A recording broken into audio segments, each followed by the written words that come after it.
Juriscast, o seu podcast jurídico. Bem-vindos, paladinos do direito e audazes entusiastas da inteligência jurídica. Eu sou o Thiago Facchini e desejo a todos boas-vindas a mais um episódio do Juriscast, onde vamos falar sobre holdings familiares. Como de costume, para falar sobre um tema, é essencial que tenhamos um especialista. Hoje, nosso especialista sobre holdings familiares é o Dr. Odair de Moraes. O Odair é sócio do escritório paulistano Moraes Júnior Advogados, especializado em direito empresarial e tributário, com ênfase em reestruturação empresarial, recuperação judicial e holdings patrimoniais. Odair é pós-graduado em Direito Empresarial pela Universidade Mackenzie, Direito Público pelo Complexo Educacional Damásio e Direito Tributário pela PUC de São Paulo. Além de tudo isso, também é especialista em recuperação judicial e Direito Comparado pela Universidade Tor Vergata, na Itália. Especialista em reestruturação e recuperação de empresas pela Fundação Getúlio Vargas. Especialista em insolvência e recuperação judicial na legislação britânica, no Corpus Christi College, na Oxford University. E especialista em recuperação judicial e falências pelo Instituto Brasileiro de Administração Judicial. Quero convidar então a nossa audiência a receber com muito carinho Odair de Moraes Júnior. Seja bem-vindo ao Juriscast. Muito obrigado, agradeço o convite e vamos falar de um tema muito legal e muito gostoso que são as holdings, ou familiares ou financeiras. É um tema muito bacana. Legal. Como de costume aqui no Juriscast, a gente sempre traz especialistas, né? A nossa audiência gosta de beber da fonte e só pelo tamanho aqui do teu currículo e pela variação de fontes de conhecimento e origens desse conhecimento que você foi buscar, não tenho dúvida de que esse episódio vai ser sensacional para quem quer saber mais sobre esse tema. Começando pelo começo, então, é legal a gente auxiliar a nossa audiência a entender qual o conceito de uma holding familiar, né, de uma holding em si, e o que é uma holding e para que serve uma holding. Você pode nos ajudar, Odair? Claro, vamos lá. O conceito de holding nada mais é do que uma empresa que ela pode ser usada para controlar outras empresas. Essa seria uma holding que a gente chama de holding controladora.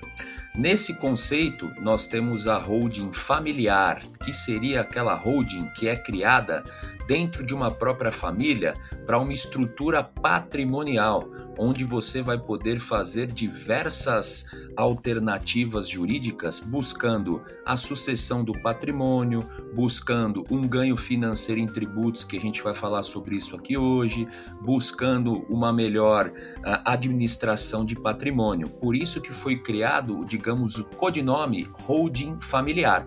Mas, na verdade, o nome holding é uma empresa que controla outras empresas.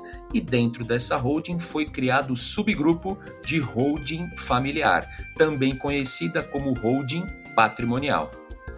Legal, então começamos aí aprendendo que esse é um universo muito mais amplo do que o título desse episódio aqui deu a entender. Isso é legal. Holding, né? Considerando aí o que você acabou de dizer, é um agrupamento aí de temas e de informações e algo bastante específico, com o qual talvez o público em geral não esteja muito habituado. Afinal, é preciso ter patrimônio relevante, digamos assim, para ter necessidade de um tratamento diferenciado, aí, quem sabe através de uma holding, por exemplo. Da mesma forma, talvez os advogados também não estejam habituados com essa terminologia, né, de holdings e os detalhamentos que você vai nos ajudar a entender daqui por diante.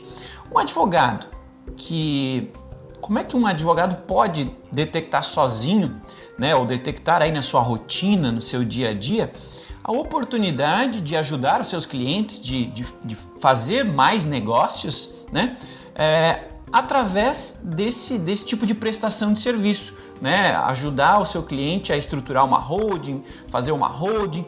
Como que isso funciona? É necessário ter algum apoio de um contador, de outros profissionais? Que tipo de conhecimentos são essenciais e complementares para que um advogado possa ajudar seus clientes e passar aí a ganhar dinheiro com esse universo aí das holdings? Primeiramente, é necessário que o profissional do direito, o advogado, ele tenha conhecimento em direito empresarial, em direito civil e em direito tributário. Esses 3 pilares, eles embasam a holding familiar.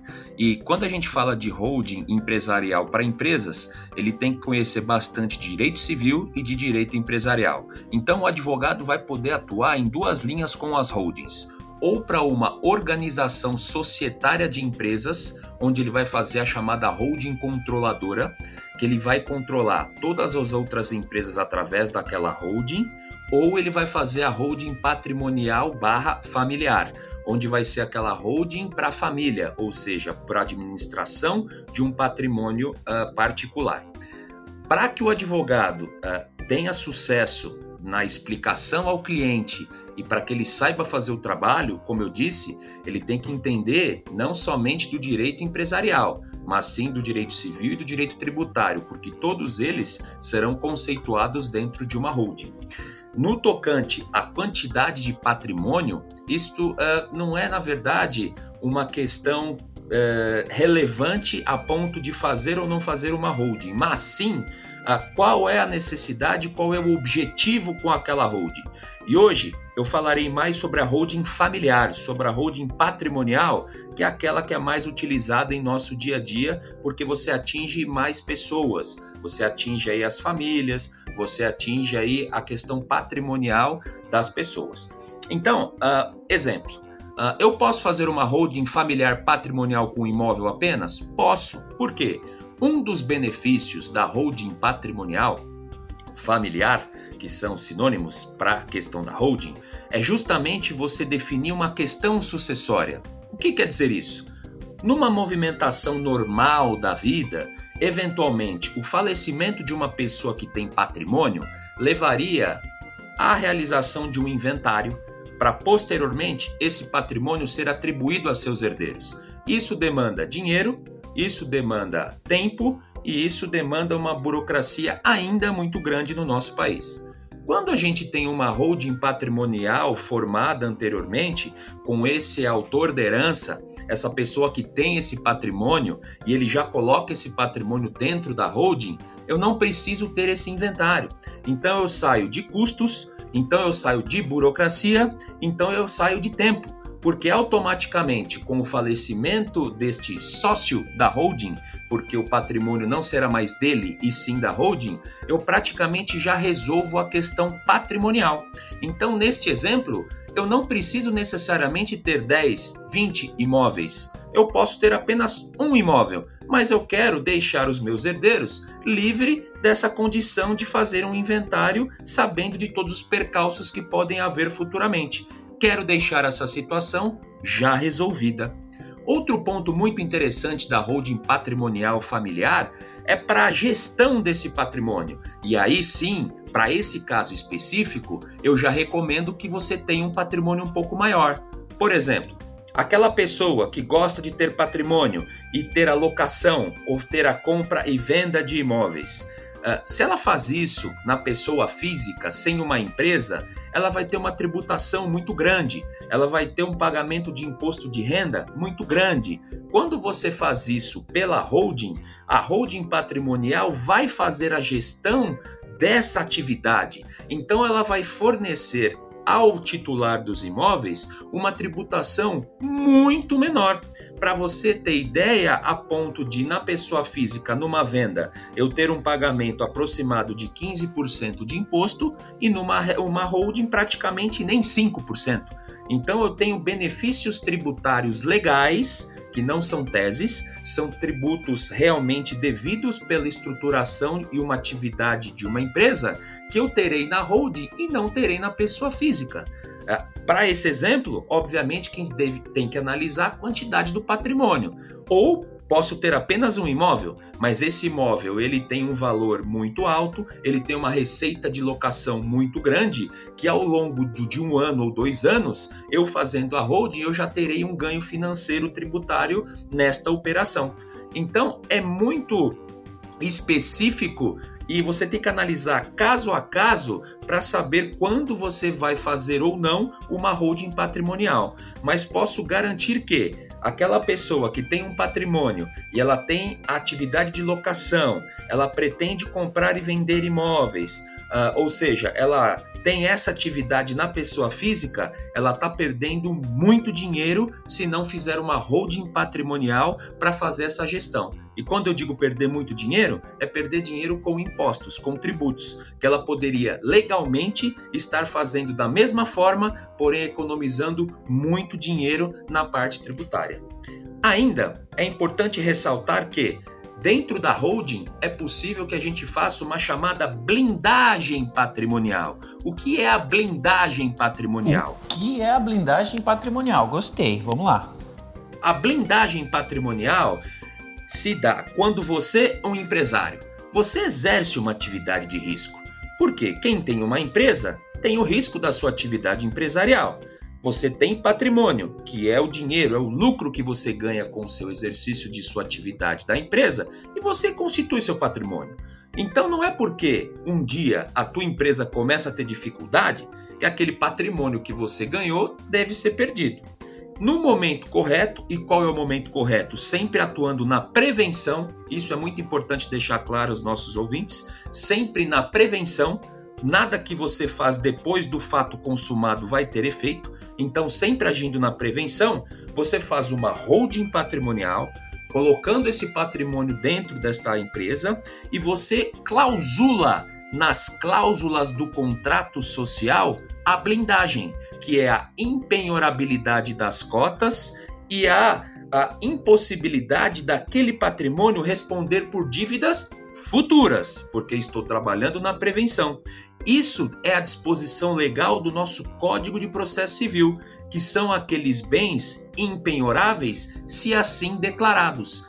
Pela holding, você pode fazer uma cláusula no contrato social declarando que aquelas cotas sociais são impenhoráveis. E se as cotas são impenhoráveis, o patrimônio que está dentro da holding também fica impenhorável.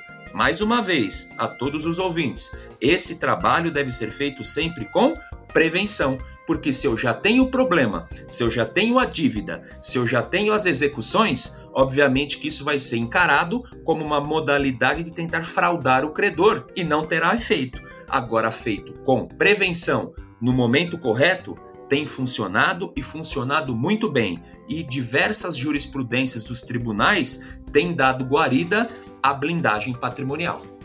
Sensacional! Que aula sobre holding patrimonial. Adorei, tô aqui impressionado e já pensando, será que eu não deveria encaminhar aí a minha segurança jurídica através da criação de uma holding para proteger também, blindar aí o meu patrimônio? Boa, você me colocou para pensar, doutor.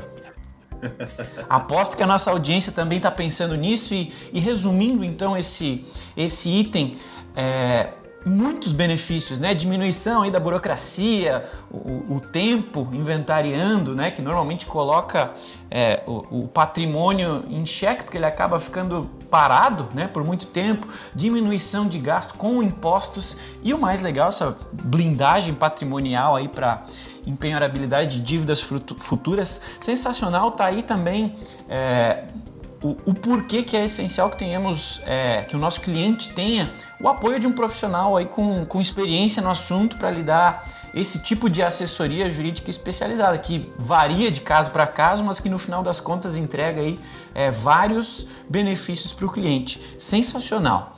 Seguindo adiante na nossa pauta, eu quero lhe perguntar, como nós estamos falando sobre o tema, né, de uma holding patrimonial aí familiar, se existe, na sua visão, a necessidade de existir alguns, vários membros aí da família ou não, né? Você falou que uma holding pode controlar outras empresas. É necessário que tenha alguém da família participando dessa, como acionista e como responsável, como sócio administrador dessa holding, ou ela pode se tornar, digamos que independente ou não tão diretamente relacionada com os seus donos? Como é que funciona essa associação da pessoa física com a empresa em si? O ideal, que obviamente que os familiares que pretendam ser os proprietários dos imóveis sejam os acionistas da holding. Então, eu vou tentar traçar aqui brevemente o início e o fim de uma composição societária de uma holding patrimonial. Então, vamos lá. José e Maria são casados e possuem 2 filhos. Possui o filho A e o filho B.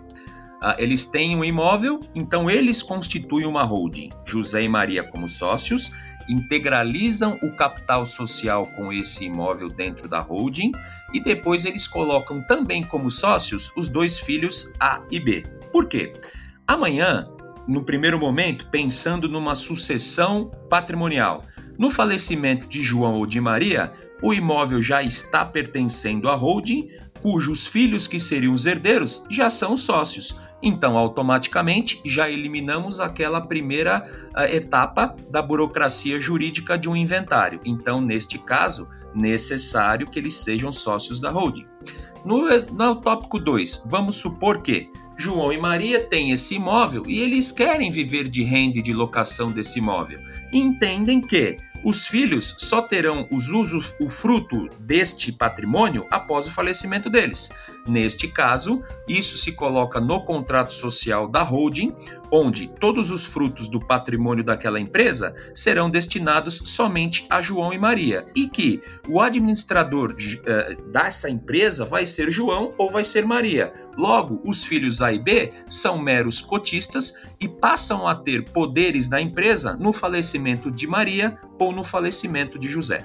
E a terceira hipótese? A terceira hipótese é que José e Maria querem sequer continuar como sócios da holding. Eles abrem a holding, colocam o seu patrimônio e depois eles doam as cotas sociais deles aos filhos A e B.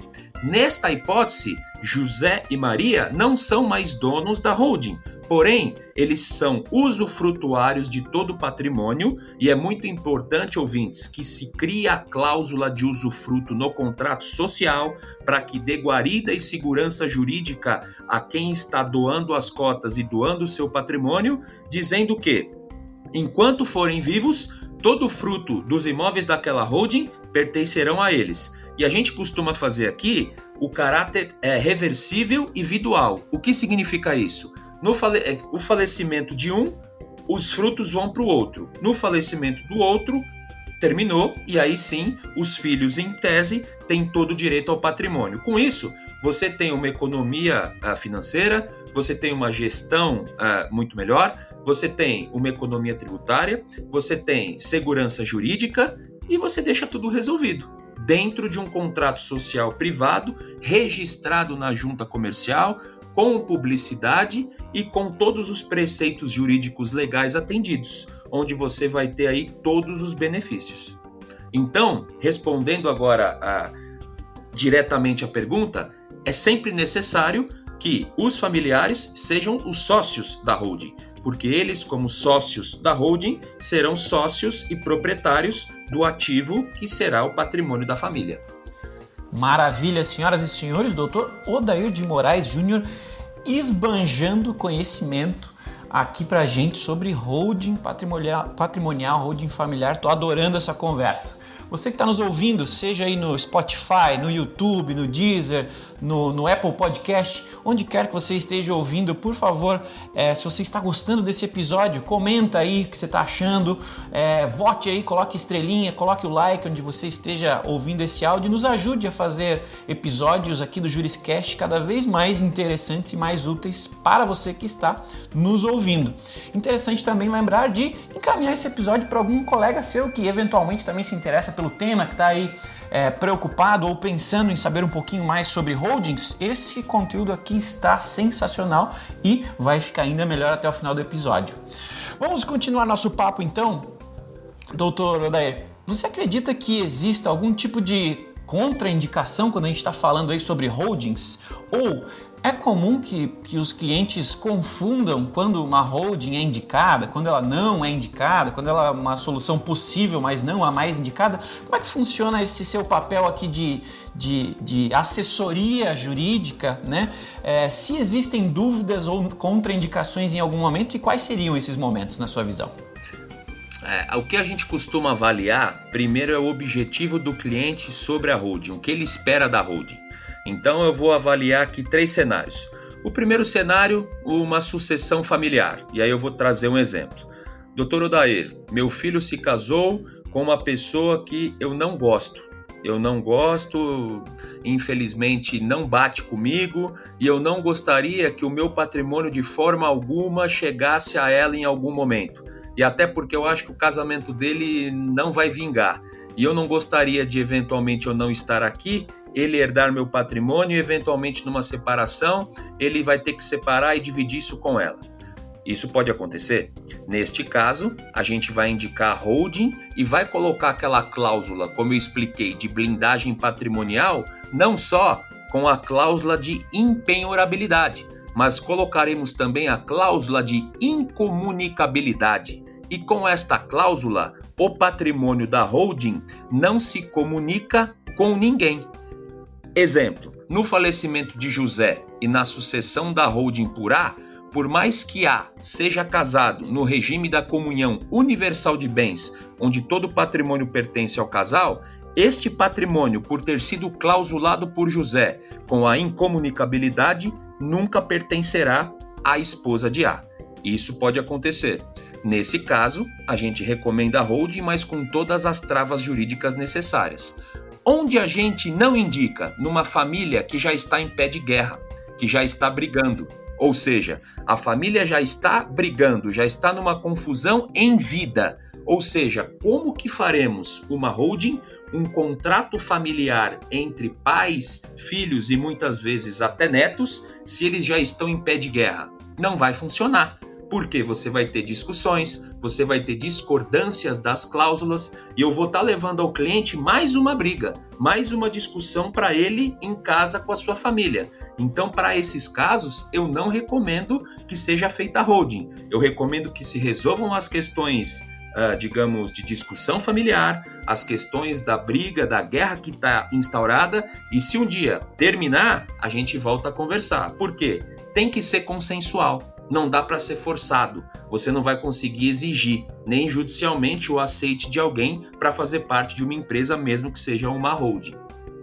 Onde a gente não indica também, quando você já tem o problema, foi como eu disse na questão da blindagem novamente. Ou seja, a pessoa que tem o patrimônio já possui problemas, já possui protestos, já possui eventuais ações judiciais, já possui dívidas bancárias e pretende fazer essa holding para, de uma forma ou de outra, tirar o patrimônio da pessoa física, onde tem as garantias aí com credores, para tentar colocar numa empresa e amanhã sair da empresa e tentar blindar credores. Eu não indico porque isso é fraude a credores e vai dar errado. Não vai dar certo o procedimento e, em tese, seria até um procedimento de má-fé. Nesses casos, eu também não recomendo que o cliente faça.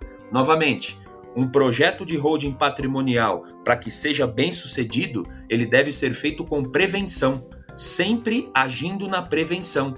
Porque aí sim eu terei discussões futuras de que quando eu fiz todo o procedimento patrimonial, não havia problema, não havia inadimplência e não havia nenhum tipo de dívida que eu pudesse estar me desviando fazendo a holding. Então, nesses casos, eu também não indico que seja feita a holding nem patrimonial, nem controladora. Que legal, acho que ficou claro, super claro, na verdade, aí as possibilidades, e acho que a mensagem de que isso aqui, esse tema se trata muito sobre prevenção, está ficando bem claro aí para nossa audiência. Quanto antes a gente começar a se prevenir, né, a pensar lá na frente, melhor para todos os envolvidos, para o advogado, né, para a parte que vai fazer essa assessoria, quanto para o cliente que vai colher aí no final desse processo os resultados que ele de fato espera e almeja para esse tipo de operação. Bom, Vamos seguir adiante aqui. No início do episódio, nós conversamos, né, que estamos aqui falando sobre uma holding patrimonial, uma holding familiar, mas existem outros tipos de holding, né? Por exemplo, uma holding não financeira. Você conseguiria dar aí um panorama rápido para a audiência sobre que outros tipos existem e o que são essas variações aí das possíveis holdings? Vamos lá. A gente teria uma holding controladora. O que é uma holding controladora? Uma holding controladora é uma empresa que controla outras empresas. Essa empresa, a controladora, por exemplo, seria uma modalidade de uma holding não financeira. Por quê? Porque ela não exerce nenhum tipo de atividade empresarial. Ela simplesmente possui empresas e essas empresas exercem atividades empresariais financeiras, possuem seus lucros, possuem seus dividendos e podem ou não levar esses dividendos à holding. Mas não é porque a holding tem esses lucros e dividendos de suas empresas que ela controla, que ela seria uma holding financeira. O que seria uma holding financeira? A própria holding patrimonial, por exemplo, se ela exercer a atividade de locação, de compra e venda de imóveis, ela vai ser uma empresa que terá lucro, terá receita. Então, por esse fato, ela pode se tornar uma holding denominada financeira, porque ela exerce um objeto social que tem um retorno financeiro, ou seja, eu tenho ganho patrimonial com o exercício da minha atividade. Então, a diferença entre holding financeira e não financeira, basicamente seria essa. Aquela holding que não exerce nenhum tipo de atividade e não tem nenhum valor econômico para receber, e a holding que exerce sim alguma atividade e tem sim algum valor para receber.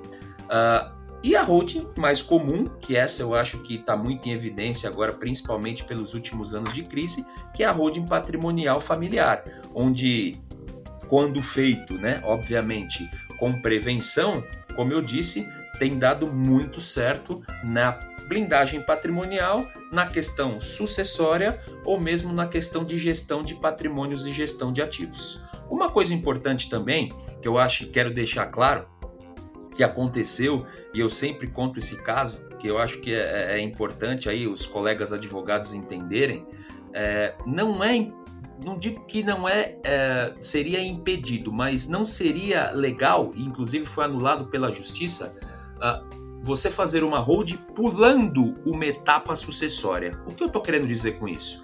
Imagine a hipótese de um avô não se dar bem com um filho, mas se dá muito bem com um neto, ok? Qual seria a trajetória normal da vida? Com o falecimento do avô, o patrimônio ir para o filho. Mas o avô não quer que o patrimônio vá para o filho. E mesmo que esse avô faça um testamento, ele só pode fazer o testamento de metade de seu patrimônio, 50%. Os outros 50%, obrigatoriamente e por lei, seriam para o filho. Mas a briga do avô com o filho é tão grande que ele nem os 50% ele quer que o filho herde. E ele não tem mecanismos legais para evitar essa herança. A única hipótese é a hipótese do filho ter tentado matar o pai. Que isso, obviamente, acontece, a gente vê na TV, mas é pouco provável que tenha casos semelhantes durante aí a nossa vida. E aí, ele procura um profissional e o advogado dá a solução brilhante. Ora, fazemos a holding em nome do avô, colocamos todo o patrimônio em nome do avô e depois o avô passa as cotas da holding, ou por venda ou por doação, para os netos. Ou seja, quem passa a ser o dono desse patrimônio são os netos. E aí a gente pula a etapa sucessória normal do pai. Eu não indico essa modalidade. Isso já foi anulado pelo Tribunal de Justiça algumas vezes, porque pula uma etapa sucessória e acaba causando uma fraude ao pai, que, em tese, não teria razão nenhuma para não ter direito à metade dessa herança.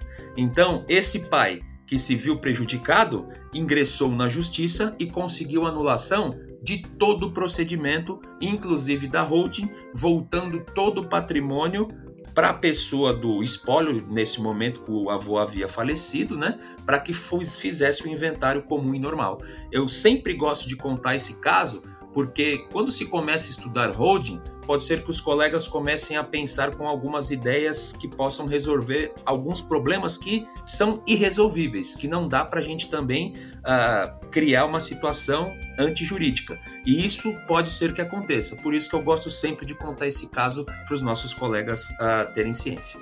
Que legal, experiência prática única que só vem com a vivência, né? Super legal você trazer aí um exemplo como esse.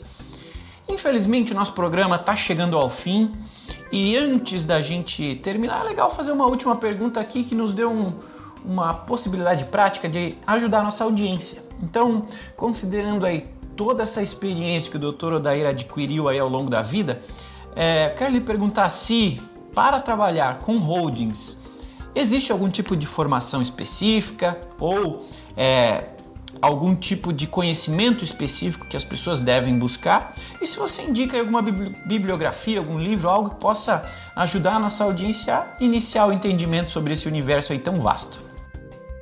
Como eu disse no início, a holding ela demanda conhecimento em várias áreas do direito. Vocês viram aqui que eu falei de direito sucessório, que é de direito civil, eu falei aqui de direito tributário, impostos, eu falei de direito empresarial, que são cláusulas do contrato social. Então, na verdade, para o colega advogado que pretende trabalhar com holding, ele tem que ter um bom conhecimento jurídico nessas outras áreas. Por quê?